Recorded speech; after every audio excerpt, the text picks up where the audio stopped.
Well, hello, everybody, and welcome back to our online lecture. Last time we talked, we were looking at Herbert Hoover, and I wanted to remind you of the stock market crash and try to work all the way up till the first election of Roosevelt. So let's begin today. Remember, the market has crashed. So what does that mean for America? Well, stock value drops. The stock market goes from 87 million to 87 billion, to 19 billion. That's a huge drop in what people had as perceived wealth. Steel production drops. People aren't building anything, so steel workers are going to be laid off. Industrial output drops by 50%. Remember, businesses tried to stay going, but there was no one buying their product. 500,000 homes and farms are foreclosed. So let's think about this for just a moment. When people don't have homes, they're not buying things. They're not buying furniture. They're not buying cleaning supplies. They're not buying vacuums. They're not buying electricity.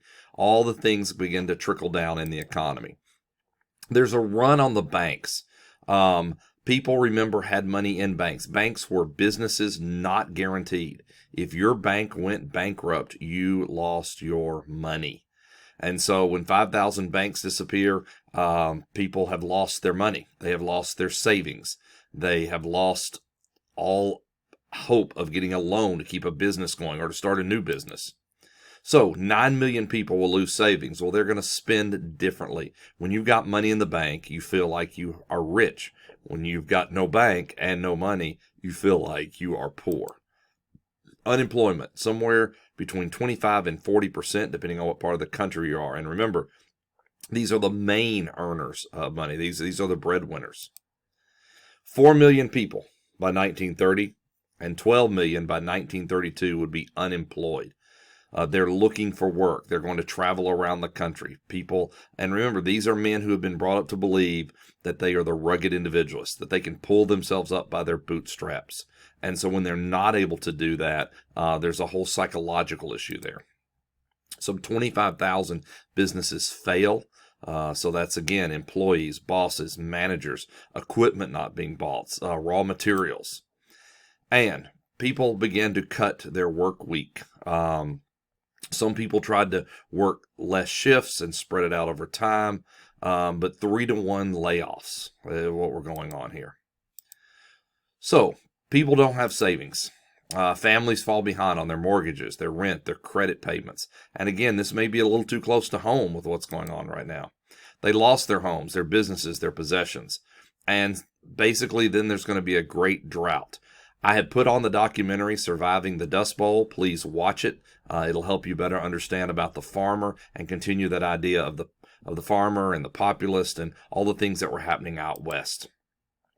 So those ideas of American values of hard work and individual responsibility begin to be tested. Remember, some people are turning to lots of things, like they're interested in the Communist Party. They're leaving America. They think the experiment doesn't work. The standard of living is reduced. And there are psychological effects, again, especially on those men who are unemployed, who can't take care of their family, even though they've done everything right. They bought a house, they may have had a car, they had savings, they had invested in the stock market, all gone. Their job gone. Not because they didn't work hard enough. It's because of outside forces they can't handle and they can't, they're not in charge of. So, there's uneven income distribution, as we've talked about in this class before. When we go all the way back to our forefathers, all the way to today, there's always this upper group that are rich. So I kind of want you to look that 65% of Americans at this time made under $2,000. There's another group in there that makes $2,000 to $5,000. But again, that super rich is a very small percentage. When people say let's tax the rich, you're talking about a very small group of folks. So where was the wealth? Well, let's look at the 2.8 million households from 1929 to 1930. 2% of them made $50,000 or more a year. So if you're going to tax the rich, you're taxing a very small group of people. 3% made $10,000 more a year. Most Americans made $2,500 a year in the 1930s. That was extremely well if you were doing that. Now remember, that's not everybody. And then 25% of Americans were making $1,500 or less. So look at that for a moment. 95% of your Americans are making less than $2,000. So when that money disappears, it's not just the income, it's the savings that go into a bank that are loaned to start new businesses. It is the buying of the everyday products, as well as the buying of the luxury goods. So even if the rich go out and spend more money, it's not enough to keep the economy afloat. Even if you tax the rich more, it's not enough to keep the economy afloat. We are kind of in a current situation where one of the largest industries, that is of food, the people who make our food, the people who cook our food, the people who serve our food, many of them are going to be out of work. And how is that going to affect the economy? Well, they're going to buy less. How does that affect other people on down that chain? So we'd already talked about what we call the stupid circle of money in our last lecture, where this money had been floating around and everybody was excited and it looked like there was lots of money, but there really wasn't. We call this the stupid circle of money. Make sure, again, you look at this and understand this. So what had happened? Well, the U.S. is going to pass an extremely high tariff, 60%, which means Great Britain and France can't sell goods in the United States. When they can't sell goods in the United States, they put pressure on Germany to pay off that debt. Well, Germany had been getting its money from Wall Street. When Wall Street crashes, there's no money coming into the circle. No one can take their bonds and cash them in and then turn them into investments. So the U.S. became economically isolationist, and when they did that, it began to crash the world economy. Because of this, debt payment couldn't be made. Banks were defaulted on. People had expected that money to come through, and it doesn't. Great Britain and France will default on their debt, and this just is a trickle down again that crashes the world economy. So what does it look like? Well, let's look at bank failures. Banks fail at an extremely high rate. Then it kind of calms down. The economy seems to be doing better between 31 and 32, but then again, it continues to fall. So banks lost their investments in the stock market. They had put money in the stock market. Everybody seemed to be putting money in the stock market because it constantly was going up. They couldn't imagine a time when it would go down. Yet I just told you it lost billions. Millions of Americans were caught in the panic of the stock market crash. They had put money in. Everyday Americans had invested because they were told they would get rich. They go to the banks, the people, the regular people, to get their savings out. And the bank literally doesn't have enough cash on hand to handle the amount of people wanting to take all the money out. A bank doesn't have like a little drawer in the back and they put your money in it and it's held there for you. It's circulating in the economy. And so when people went to go get their savings and they couldn't get it, it causes people to begin to panic. So banks had loaned out their money to what? To build buildings, to people to buy houses, to buy cars. That there were not reserve funds. And once banks ran out of money, they literally closed their doors. And you stood outside the bank with nothing. If you were one of the first few, you were lucky. But many people now went to their bank and found it closed. They literally didn't have the cash. And they couldn't turn around and foreclose right away on the houses and sell them because they would not sell for high enough a price to make the money back. And no one was going to buy them. So in 1929, we have 659 banks fail. By 1933, we have 5,000 banks fail. Well, what about business failures? Notice we have a high rate of business failures up until 1932. Well, why does it drop off so suddenly after that? Because there are very few businesses left to fail. They have failed.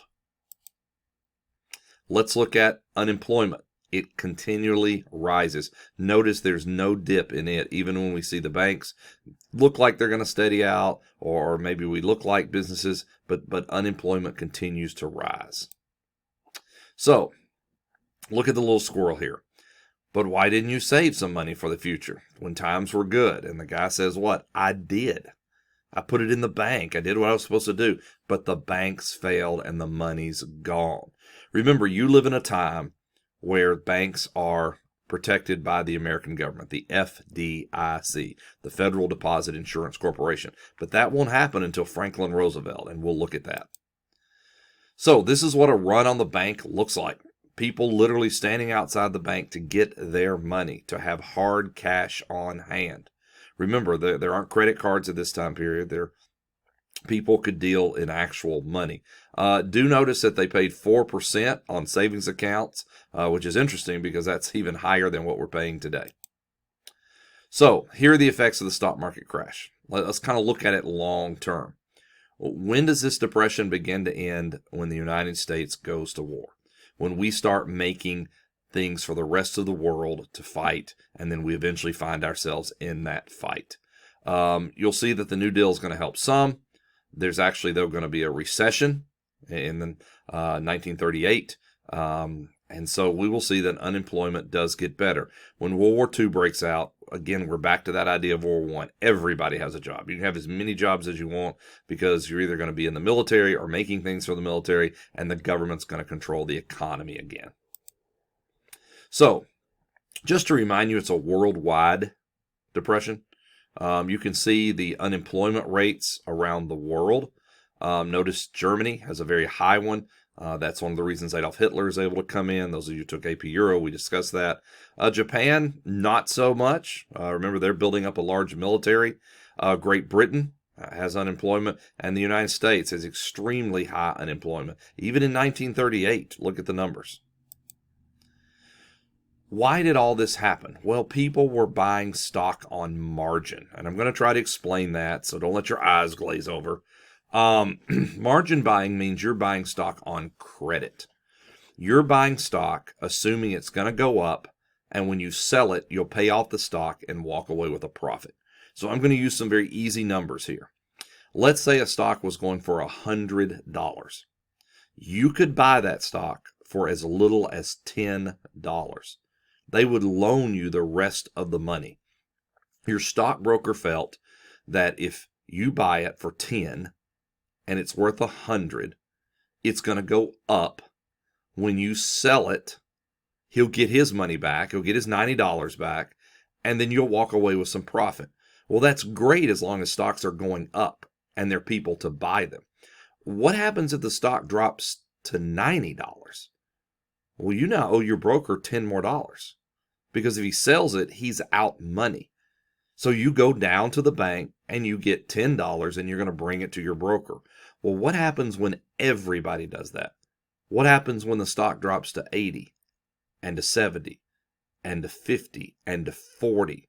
You all of a sudden owe your stockbroker a lot of cash that you don't have. And even after you sell your stock, it's not enough to pay back what you owe them. You didn't make any money. They're out money. So how did they buy the stock? Well, they went to the bank on a line of credit. So where did they get the $90 to buy the rest of the stock? Well, you put down your 10, they put down 90, they had borrowed from the bank because the bank, once again, felt like that stock was a promise that if something happened, they could go to the stockbroker, they could take all the stock, the bank could sell it, and they would get their money back. Well, again, what happens when no one's buying the stock, when stock prices are dropping? Well, it means all of a sudden there's a run on the bank. Imagine today buying stocks on your credit card. I hope all of you would say that's a horrible idea. Well, that's kind of what was happening here. You could buy on as little as 10% down. So a $10 stock would cost you $1 because it was assumed it might eventually get up to 15. You would sell it. You'd get your $1 back.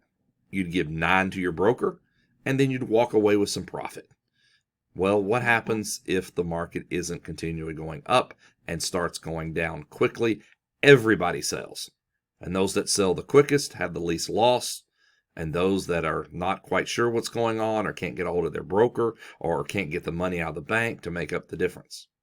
Now, some of you would even use that stock to go get your own loan at the bank. And so when that stock isn't worth anything, you have a problem. You now have a loan on worthless paper, and the bank wants their money. So you lose your house and you lose your business. So that's buying on the margin, buying on credit. So it was speculation that it would always go up. Remember, this is before mutual funds.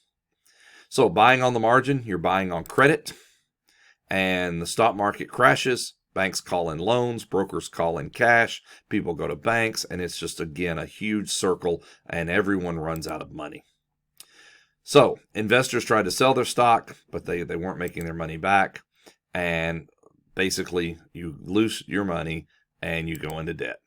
And there's no U.S. government regulations on all this. This is all laissez-faire. Remember those Republicans? They're in there. Laissez-faire, pro-capitalist, return to normalcy, big business. Well, when all that comes down and collapses, people begin to question, should there have been somebody watching all of this?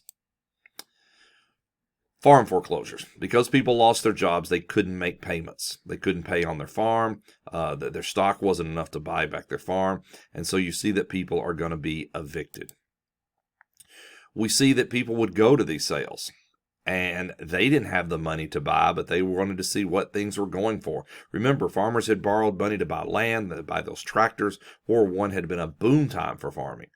And now it was the 1930s. Again, watch that Dust Bowl documentary and you'll see. So many times, farmers would actually try to shut down these sales by blocking the roads and telling people the land wasn't for sale, and maybe a family could buy back some of the items or some of the land for a small amount of money. The problem is, did they have any money? Did they have any cash? Or had it been in savings in the bank? You see some real sad situations where farms that may have been in families for generations, some of those old homesteads, remember we looked at, are gone. And even if the bank can't sell them, what's a bank going to do with a farm? A bank's not going to farm the land. It can't sell off the buildings and use them as assets. So now there's lots of farmland left, which means the prices of land is sinking.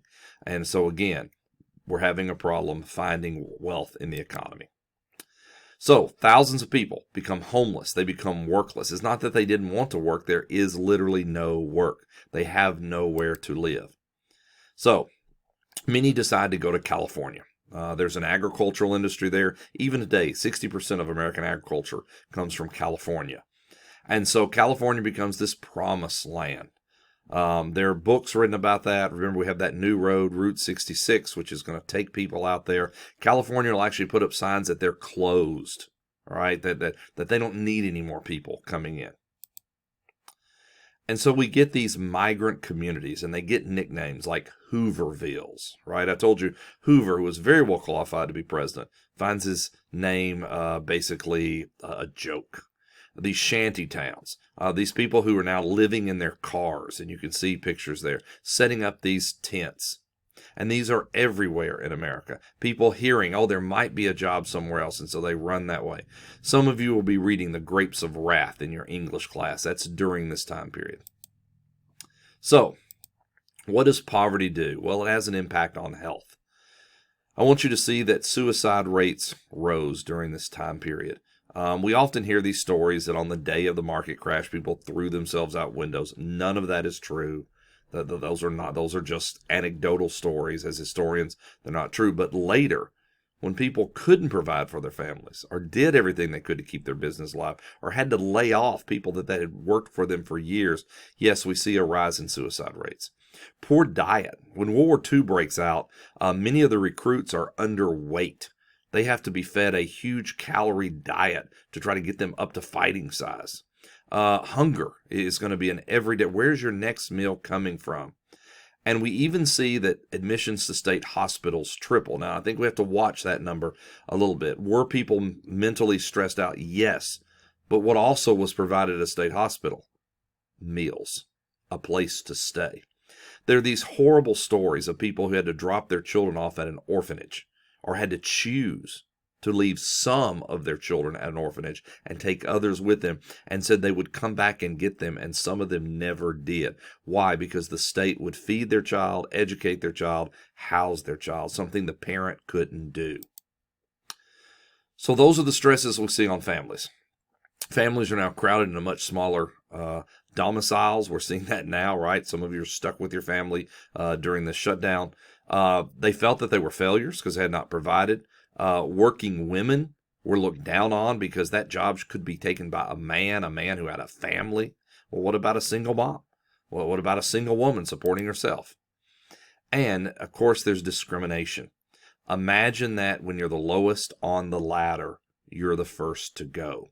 So who's being let go? African Americans, Hispanics, Asian Americans. You see lynchings increased. Why? Because the death of that person opens up a job. And aid programs that will be put in effect will actually have discrimination against African Americans. We've already seen that when we looked at the flood of 27 and how African Americans are treated.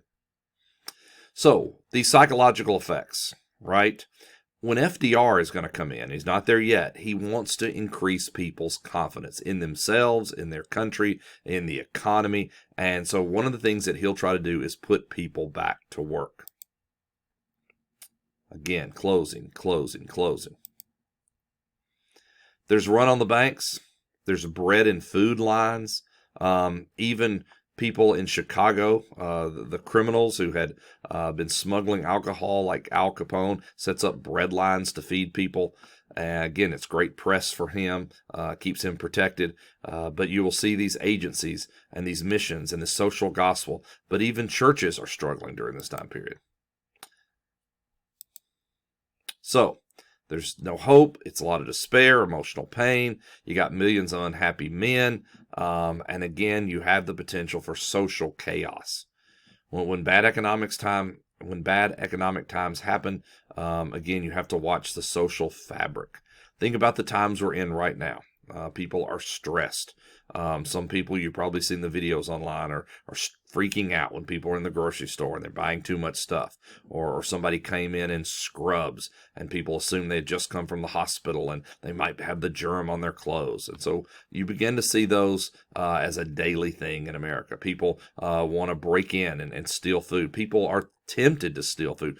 Good people who would never have thought about that are now being tempted to do what it takes for their family to survive.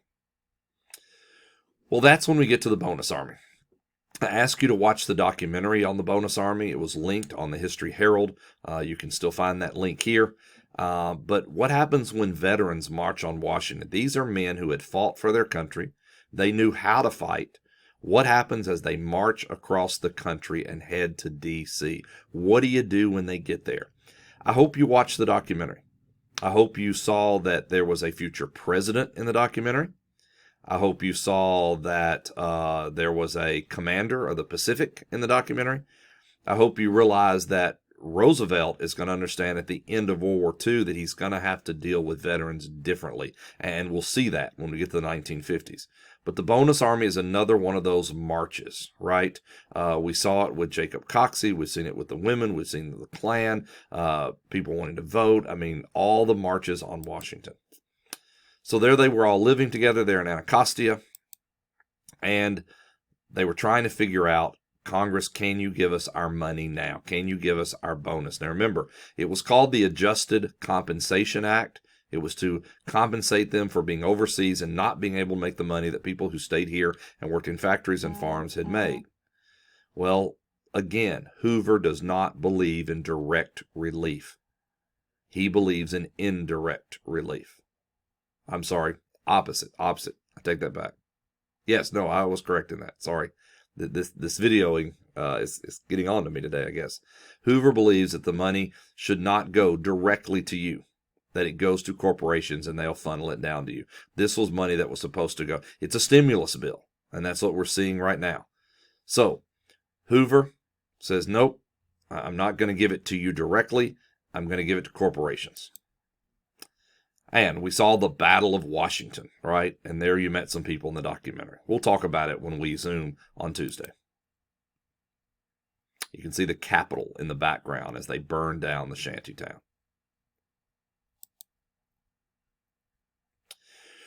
Well, here's the deal. Herbert Hoover is trying to deal with the Great Depression, and there's so much to deal with. Remember, we talked a little bit about his personality. He's an engineer. He's a fixer. He has come up from nothing to be a millionaire. He's been able to do it. Why can't others? He is from the West, trying to deal with things in the East. He is a man who has fed Europe. He is a man who fed people in the Mississippi in the flood of 27. And now he has a country that's falling apart. And no matter how hard he works, no matter how many hours he puts in, it doesn't seem to be getting better. And then comes the Dust Bowl. Again, watch the documentary. It's linked here, or not linked here, but it's right here on this page. It's about an hour.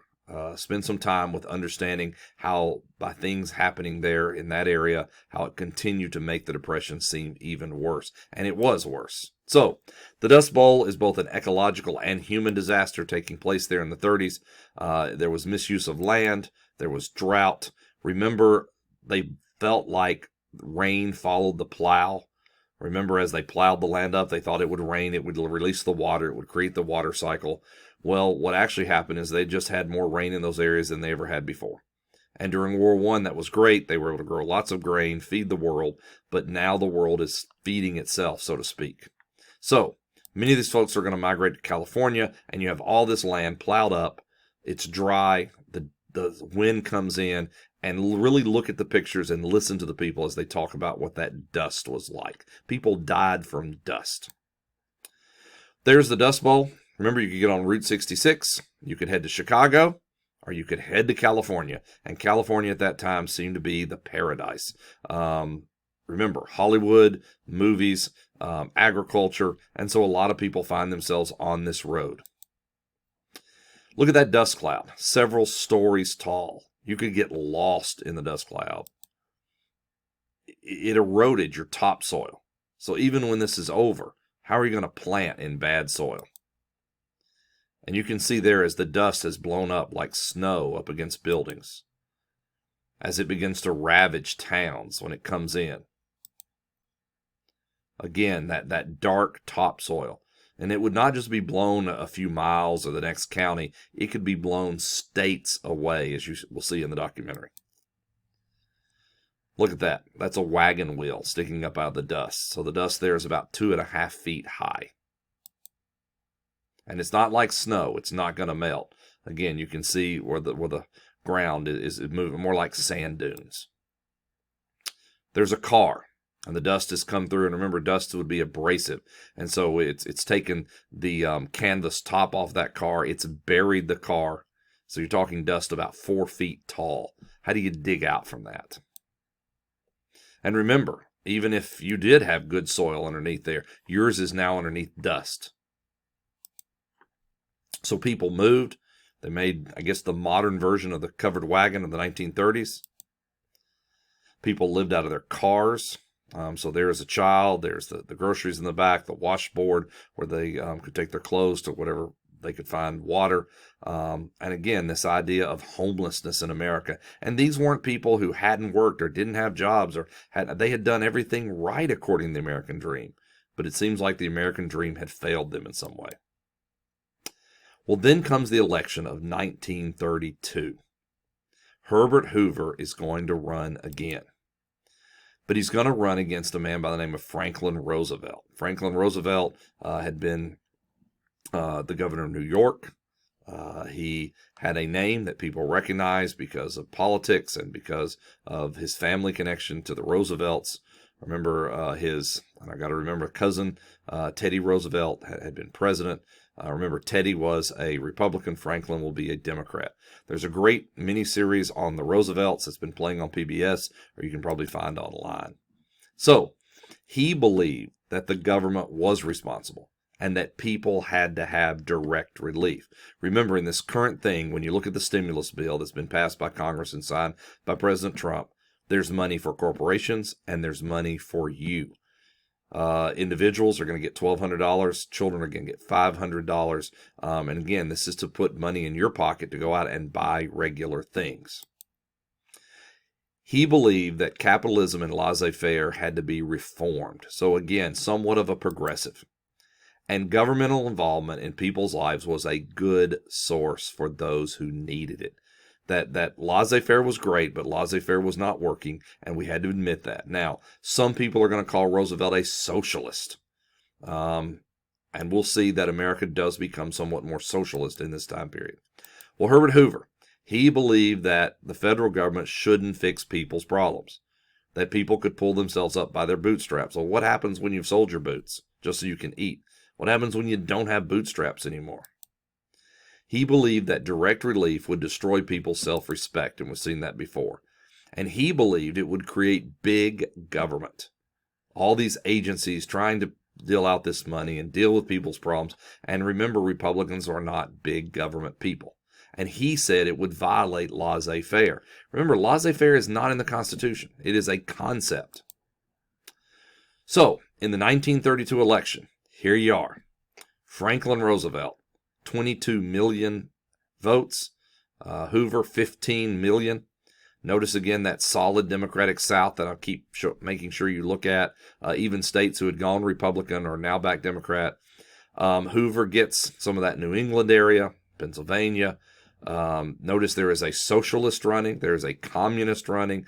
People are looking for somebody to solve this.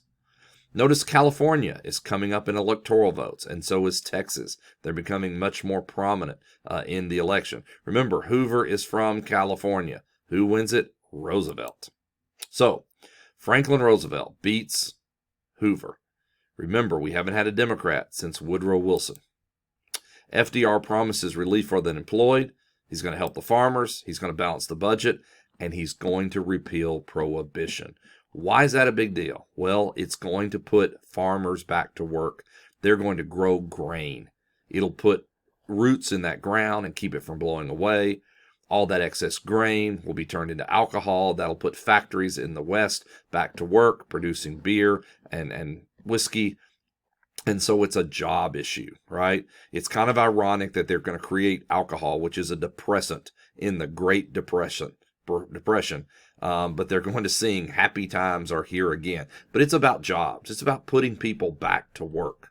It's also about tax money. You can tax alcohol, and the government isn't making tax money. When people don't own property, they're not paying property tax. When people aren't buying things, they're not paying sales tax. When people don't have incomes, they're not paying income tax. So, here is the president's headed to the inauguration. You can see how the New Yorker draws them there, a very stern Hoover, a very happy Roosevelt, and we'll talk more about Roosevelt and his personality. It's said that they both, and this is kind of a tradition, that the president going out and the president coming in right in the same car, it said that they didn't even talk to each other all the way there. Again, you can imagine sometime a very awkward putting together of people. So, Americans believe that FDR will change the country. He'll put us back to work.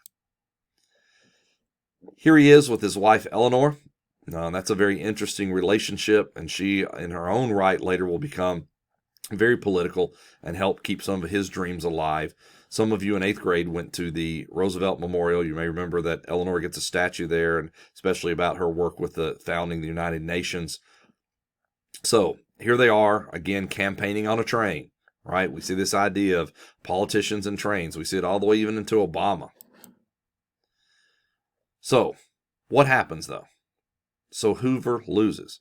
But Hoover is going to be president until March, from November to March. Well, why should he try to change anything? He's out. And then people begin to question, why do we wait so long? Why do we wait from November to March to swear in a president? So eventually we're going to change the Constitution, and presidents will be sworn in January. Remember that time in between when a politician is reelected or not reelected, but they're not out of office, is called a lame duck session. So you can see here, lame duckville. Here's Hoover just waiting. Here's America waiting. You know, they have been waiting for Hoover to do things. Well, now he didn't. They have elected Roosevelt, but they have to wait till March for him to become the president. So in the 1932 election, many people are unsure exactly what FDR meant when he proposes this idea called the New Deal. We're going to spend quite a bit of time on the New Deal. Remember, I told you, you've got to start memorizing president's policies, right? You've got the square deal. You got new freedom. You got the New Deal. Don't get those confused. All different presidents, all different ideas. So, here is Hoover going out of office. He's got his fly fishing rods because that was one of his hobbies. He's, best wishes, and he leaves there on the president's desk all the problems of America. And who walks into the office but FDR? And I use that word walks because that is how this cartoon portrays him. We're going to talk a little bit about Roosevelt and his infirmity. He had gotten polio and actually had trouble with his mobility, but America kind of overlooks that and really isn't told about it. We'll spend some more time on that. Well, FDR will put together these fireside chats. He will use the radio, as many politicians in this time period did. You may remember when we studied Adolf Hitler in AP Euro, that the Germans made sure everyone had radio so they could hear Hitler's speeches and they could hear the news. Well, Roosevelt is going to use that for propaganda. He is going to sit there and talk to you while you're sitting in your home. People would go over to other people's houses and listen, and Roosevelt is going to tell you it's going to be okay. Roosevelt's a cheerleader for America. Hoover, remember, very engineer, very scientific, very matter-of-fact. Roosevelt is a very outgoing, gregarious personality, much like Teddy, and you feel like you know him. He's working for you, and he's very upbeat and positive. So he's got these great calming words. He believes in America. He believes in the American dream, and he knows that we can get through this, and we will do it.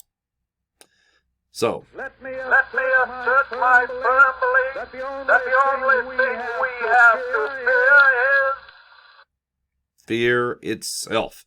That's what he's going to say in his inauguration. And so, America, let's calm down, let's hunker down, and let's solve this problem. Well, that's Roosevelt. I want to play for you for a moment a little video on the election of 1932. And so let's do that at this time. Presidential elections in American history. The 37th presidential election in American history took place on November 8th, 1932. A lot had changed since 1928. Herbert Hoover's time in office started out so promising. But on October 29th, 1929, also known as Black Tuesday, the stock market crashed and triggered a bunch of events into motion that devastated economies around the entire world. During the Hoover administration, industrial production shrank by 46%, wholesale prices dropped by 32%, and foreign trade shrank by 70%, while unemployment increased by 607%. 1 in 4 Americans couldn't find work, even though they often moved across the country, sometimes on foot, in order to find it. Personal income, tax revenue, and profits all dropped. The crime rate increased as unemployed workers often stole food to survive. Suicide rates and alcoholism rose. Marriages were delayed because many men wanted to wait until they could actually provide for a family. Less kids were born. It just sucked. It really, really sucked. Today we call this period of severe economic turmoil the Great Depression. Hoover had the great misfortune of being in charge when this happened, and so therefore became a great scapegoat. It's not like he didn't try very hard to stop it. He called for billions of dollars in taxpayer money for public works programs to create jobs. Ever hear of the Hoover Dam? Yep, that was named after him. He called for stronger labor regulation laws. He called for the federal government to start bailing out struggling industries. To pay for this, he called for more taxes. Oops. He also raised tariffs by signing the Smoot-Hawley Tariff Act. And many argue that by doing all these things, Hoover was actually making the Depression worse. Economists still argue about this today, but the bottom line is, in 1932, Hoover was not so popular. You could see this by the thousands of World War I veterans and their families camped out in Washington, D.C., demanding payments of a bonus that had been promised. Or the slums, nicknamed Hoovervilles, built by the poor people who couldn't find work. Hoover had grown to hate the presidency, but he didn't think any other Republican could do a better job than him, so he decided to run again. What's surprising is that the Republican Party overwhelmingly supported his renomination. Charles Curtis would also run again as VP, baby. Kansas represent, although he barely got renominated. The Democratic Party seemed rejuvenated in 1932. They had 3 candidates competing for the nomination. Al Smith, the former governor of New York, seeking the presidency a 4th time, his friend but increasingly increasingly vocal critic Franklin Roosevelt, who now was the governor of New York, and Speaker of the House John Nance Garner, who was from Texas. The Democrats went with Roosevelt, with Garner as his running mate. There were many third parties, but only one really stood out much: the Socialist Party. They nominated Norman Thomas, a minister from New York.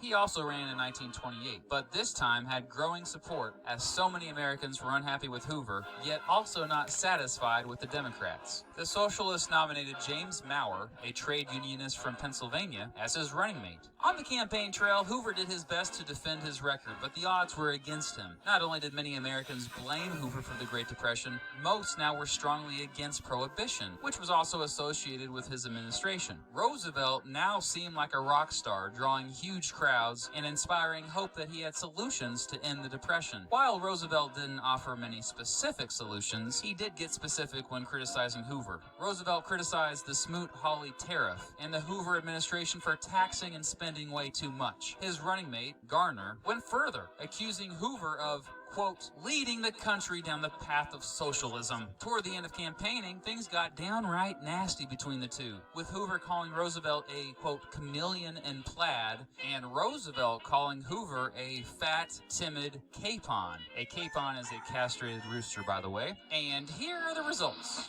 No surprise here. Franklin Roosevelt won, becoming the 32nd president in American history. He received 472 electoral votes and 57.4% of the popular vote. It was the first win for the Democrats since 1916, and an impressive one at that. Roosevelt received the highest percentage of the popular vote ever for a Democratic nominee. Hoover got just 59 electoral votes and 39.7% of the popular vote. Norman Thomas finished third with 2.2% of the popular vote. John Nance Garner, aka Cactus Jack, became the 32nd vice president in American history. This election was significant because it marked the beginning of 20 straight years of Democratic control of the White House. In fact, Democrats would be in office 28 out of the next 36 years. And get used to that name, Franklin Roosevelt. He's going to be around a while. I'll see you for the next election, buddy. Happy days, I never hear again. Your cares and troubles. Well, there you go, the election of 1932. So make sure and watch the documentary on the Bonus Army and the Dust Bowl. And on Tuesday, we'll have one of our live sessions where we can talk about these things. We'll also talk a little bit about the upcoming AP test. I'll probably spend a little more time on that on Thursday. I've got some exciting news for you about that. I hope everybody is safe. Wash your hands, and I will see you soon.